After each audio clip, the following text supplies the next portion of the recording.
Hello friends, welcome to Jasnith channel. இன்னைக்கு social media முழுக்க ஒரே ஒரு நியூஸ் தாங்க பயங்கர ட்ரெண்டிங்.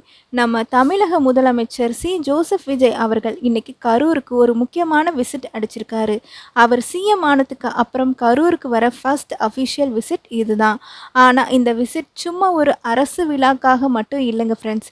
இதுக்கு பின்னாடி மிகப்பெரிய உருக்கமான காரணமும் இருக்குது. அதே நேரத்தில் கரூரோட இளைஞர்களுக்கு ஒரு தரமான மாஸ் நியூஸும் இருக்குது. அது என்ன, வாங்க வீடியோக்குள்ளே போய் பார்க்கலாம். ஃபஸ்ட்டாக போன வருஷம் செப்டம்பர் மாதம் கரூருக்கு விஜய் அவர்கள் வந்தப்போ எதிர்பாராத விதமாக கூட்ட நெரிசலில் சிக்கி 41 பேர் உயிரிழந்தாங்க. அப்போது பாதிக்கப்பட்ட குடும்பத்துக்கு நான் என்று துணையாக இருப்பேன் அப்படின்னு சொல்லி விஜய் அவர்கள் வாக்குறுதி கொடுத்திருந்தாரு. இன்னைக்கு முதலமைச்சராக அதே கரூருக்கு வந்து உயிரிழந்த குடும்பத்துக்கு, அவங்க வாரிசுகளுக்கு 32 பேருக்கும் அவங்க படிப்புக்கேற்ற அரசு வேலைக்கான பணி நியமன ஆணையை வழங்கி தன் பேச்சை காப்பாற்றியிருக்காரு. இது ஒரு பக்கம் இருக்க, கரூருக்கு ஒரு மிகப்பெரிய எக்கனாமிக் ஜாக்பாட் இன்னைக்கு கிடச்சிருக்கு. மணவாசி பகுதியில் சுமார் 1700 கோடி ரூபாய் முதலீட்டில் ஒரு பிரம்மாண்டமான காலனி தயாரிப்பு தொழிற்சாலைக்கு நம்ம சிஎம் அவர்கள் அடிக்கல் நாட்டியிருக்காருங்க. இதனால் கரூரை சுற்றி இருக்கிற சுமார் 13,500 பேருக்கு புதுசாக வேலைவாய்ப்பு கிடைக்க போகுது.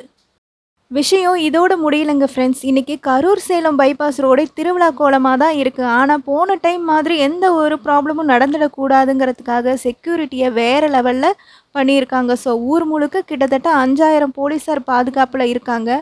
அதுவும் பொதுக்கூட்டத்தில் பந்தலுக்குள்ளே எல்லாரையும் அப்படியே விடலை. முறையாக ஆன்லைன் பதிவு பண்ணி QR கோடு பாஸ் வச்சுருக்கிற 5000 பேருக்கு மட்டும்தான் உள்ளே போக அனுமதி கொடுத்துருக்காங்க. இந்த ஹைடெக் செக்யூரிட்டி ஐடியா நிஜமாவே சூப்பருங்க. பாதிக்கப்பட்ட குடும்பங்களுக்கு அரசு வேலை, கரூரோட இளைஞர்களுக்கு 13,000க்கும் மேலே வேலை வாய்ப்புன்னு சிஎம் அவர்கள் இந்த முதல் கரூர் விசிட் கரூர் மக்களுக்கு ரொம்பவே பாசிட்டிவாக அமைஞ்சிருக்கு.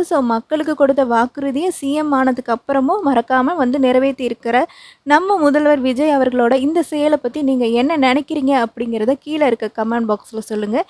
இந்த வீடியோ உங்களுக்கு பிடிச்சிருந்தா லைக் பண்ணி, ஷேர் பண்ணி, சப்ஸ்கிரைப் பண்ணிக்கோங்க. தேங்க்யூ ஃபார் வாட்சிங்.